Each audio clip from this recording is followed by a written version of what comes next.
Mic test.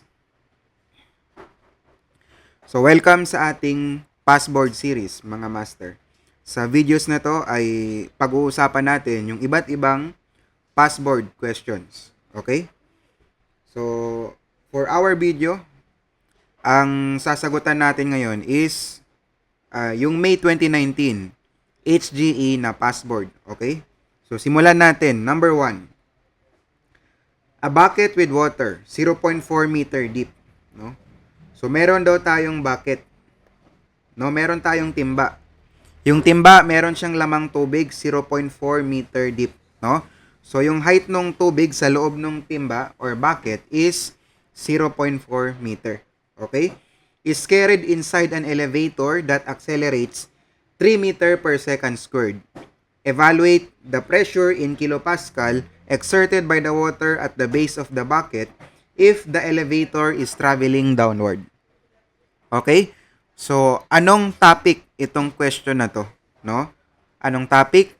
So, vertical acceleration, no? Vertical acceleration to under fluids in motion. So, ano nga yung formula natin, no? Para sa topic na to.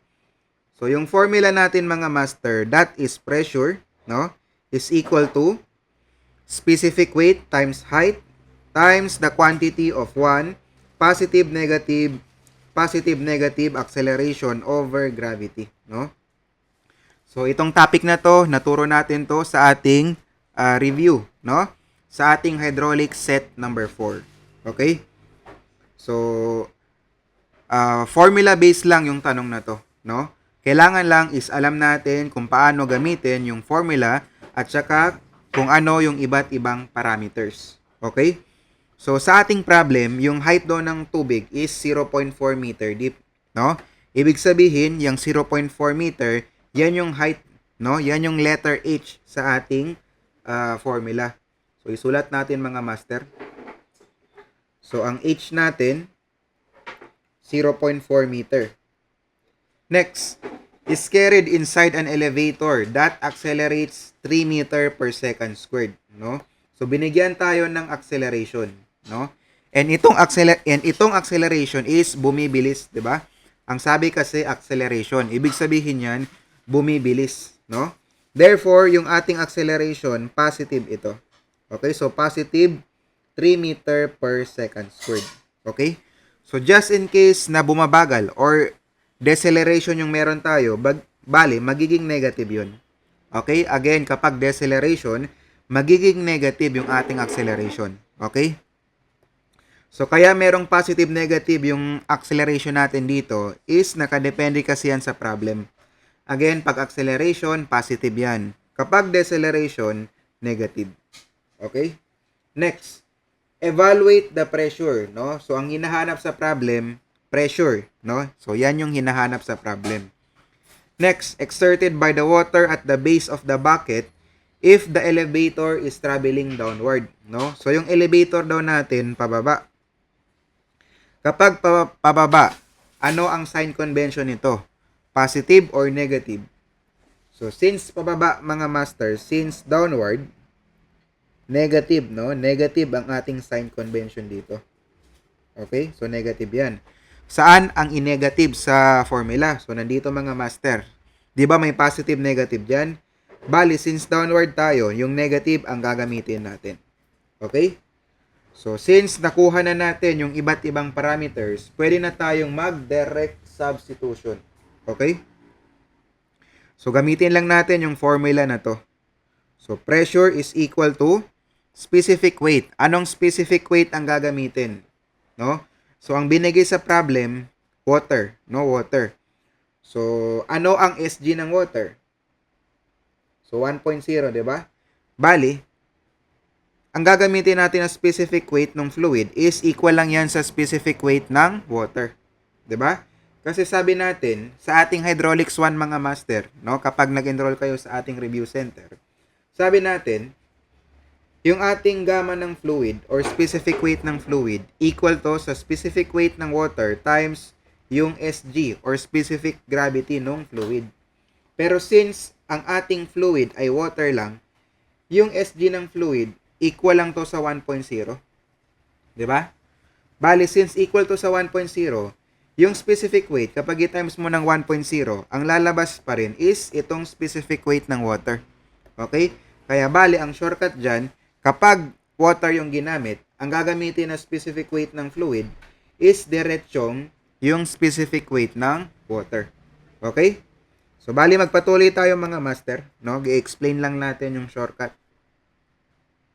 So, ang gagamitin na specific weight is specific weight ng water. So, ano ang value ng specific weight ng water? So, 9.81 kilonewton per cubic meter. Okay? So, sulat natin 9.81 kilonewton per cubic meter. Okay? Next, times the height, no? Yung letter H. Yung letter H natin, 0.4 meter. Next, so 1, no? 1. Positive, negative. Anong gagamitin natin? Positive or negative? So, negative ang gagamitin kasi nga downward tayo. Okay? Next, positive, negative acceleration, no? So, ang meron tayo dyan is positive 3, no? So, positive 3 all over letter G. Ano yung letter G, mga master? So, yung letter G, acceleration due to gravity. So, ano nga yung value nito? So, 9.81, no? So, 9.81 meter per second squared, no? Ito yung ating acceleration due to gravity. And constant yan, mga master. Okay?